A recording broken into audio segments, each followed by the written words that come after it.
آج ہم جن زی کی ذہنی صحت پر بات کرنے والے ہیں۔ یہ وہ نسل ہے جو تاریخ میں سب سے زیادہ کنیکٹڈ تو ہے، لیکن شاید سب سے زیادہ دباؤ کا شکار بھی۔ آئیے یہ سمجھنے کی کوشش کرتے ہیں کہ اس نسل میں تناؤ اور بے چینی کی لہر اتنی زیادہ کیوں ہے۔ تو سوال یہ اٹھتا ہے کہ آخر زی جی کو سب سے زیادہ سٹریسڈ جنریشن کہا ہی کیوں جاتا ہے؟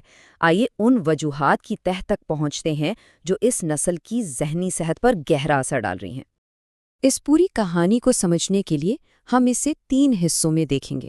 پہلا، ڈیجیٹل دنیا کا نہ ختم ہونے والا دباؤ۔ دوسرا، حقیقی زندگی کے وہ چیلنجز جو کم ہونے کا نام ہی نہیں لیتے۔ اور آخر میں ان دونوں کے ملنے سے ان کے ذہن پر کیا اثرات مرتب ہوتے ہیں۔ تو چلیں شروع کرتے ہیں پہلے حصے سے، ڈیجیٹل اوورلوڈ، مطلب ایک ایسی دنیا کا پریشر جو کبھی سوتی نہیں۔ اور جین زی وہ پہلی نسل ہے جو بچپن سے ہی اس دنیا کا حصہ رہی ہے۔ یہاں ایک بہت اہم کانسیپٹ ہے کانسٹنٹ سٹیمیولیشن کا، مطلب یہ کہ دماغ کو لگاتار ڈیجیٹل سگنلز مل رہے ہیں۔ سوشل میڈیا، نوٹیفیکیشنز اور الگوریدم، یہ سب مل کے دماغ کو ایک لمحے کے لیے بھی آرام نہیں کرنے دیتے۔ اور ماہر نفسیات کا کہنا ہے کہ جب دماغ کو یہ ضروری ڈاؤن ٹائم نہیں ملتا تو اینزائٹی کا بڑھنا ایک بالکل قدرتی نتیجہ ہے۔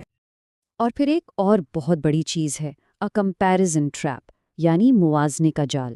انسٹاگرام اور ٹک ٹاک پر ہر کوئی اپنی بہترین چمکتی دمکتی زندگی دکھا رہا ہے، تو لازمی طور پر جین زی اپنی عام اتار چڑھاؤ بھری زندگی کا موازنہ ان غیر حقیقی معیاروں سے کرتی ہے، جس سے خود اعتمادی میں کمی آتی ہے اور بے چینی کو مزید ہوا ملتی ہے۔ مگر بات صرف سوشل میڈیا پر ختم نہیں ہوتی، مسئلہ معلومات کے سیلاب کا بھی ہے۔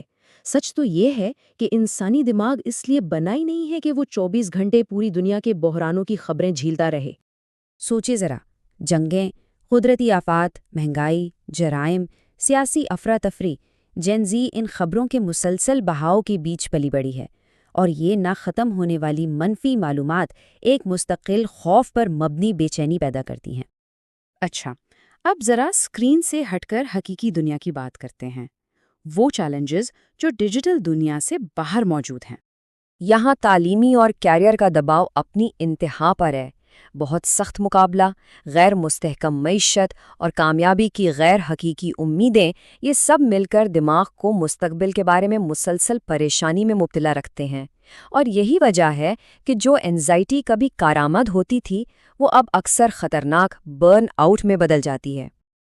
اور ایک اور بہت گہری بات جس پر بات کرنا بے حد ضروری ہے، وہ ہے خاندانی تناؤ اور صدمے کا اثر، جس کی جڑیں بہت گہری ہوتی ہیں۔ اور یہ کوئی چھوٹی موٹی بات نہیں ہے، ایک بہت ہی چونکا دینے والی تحقیق ہے جو کہتی ہے کہ بچپن کا سٹریس جوانی میں اینگزائٹی کے خطرے کو 3 گنا تک بڑھا سکتا ہے۔ 3 گنا۔ اور یہ سٹریس آتا کہاں سے ہے؟ ٹوٹے ہوئے خاندان، زہریلی پرورش، گھر کے لڑائی جھگڑے، مالی پریشانیاں یا جذباتی طور پر نظر انداز کیا جانا، یہ سب عوامل مل کر اعصابی نظام کو بچپن سے یہ سکھا دیتے ہیں کہ دنیا ایک خطرناک جگہ ہے۔ تو اب سوال یہ ہے کہ ان تمام بیرونی دباؤ کا اندرونی طور پر ذاتی سطح پر کیا نتیجہ نکلتا ہے؟ یہاں ایک بڑا عجیب لیکن دلچسپ پیراڈاکس ہے۔ جین زی اپنے جذبات کو سمجھتی بھی ہے اور ان کا اظہار بھی کرتی ہے، لیکن اتنے گہرے احساسات ہونے کے باوجود انہیں سنبھالنا اور پروسیس کرنا اکثر ان کے لیے مشکل ہو جاتا ہے، جس کی وجہ سے وہ اکثر اوور تھنکنگ اور ذہنی تھکاوٹ کا شکار ہو جاتے ہیں۔ اور اس ذہنی تھکاوٹ کی ایک بہت بڑی وجہ ہے نیند کی کمی۔ دیکھیں، جہاں 8 سے 10 گھنٹے کی نیند ضروری ہے، وہیں جین زی اوسطاً صرف 5 سے 6 گھنٹے سو رہی ہے، اور اس کی سب سے بڑی وجہ رات گئے تک فون کا استعمال ہے۔ اور نیند کی کمی کا سیدھا اثر اینگزائٹی پر پڑتا ہے۔ یہ بے چینی بڑھانے والے ہارمونز کو بڑھاتی ہے، چڑچڑاپن پیدا کرتی ہے، گھبراہٹ کی علامات کو مزید خراب کرتی ہے، اور دماغ پر ایک دھن سی چھا جاتی ہے۔ اور آخر میں ایک اور بہت اہم اندرونی وجہ وہ ہے حقیقی زندگی میں کمیونٹی کا ختم ہونا۔ اصل رشتے کم ہو رہے ہیں اور ان کی جگہ آن لائن دوستیوں نے لے لی ہے، جو اکثر وہ گہرا جذباتی تحفظ نہیں دے پاتی۔ اس کے لیے ایک بہت ہی پاورفل فارمولا ہے، سیدھا سا تنہائی اینزائٹی کو دگنا کر دیتی ہے۔ یہ تعلق بالکل واضح اور براہ راست ہے۔ اور یہی وجہ ہے حقیقی رابطوں کی اسی کمی نے جین زی کو تاریخ کی سب سے تنہا نسل بنا دیا ہے، جو ان کے تناؤ اور جذباتی مسائل کو اور بھی بڑھا دیتی ہے۔ تو اگر ہم اس سب کو جوڑ کر دیکھیں تو یہ ایک پورا سائیکل ہے۔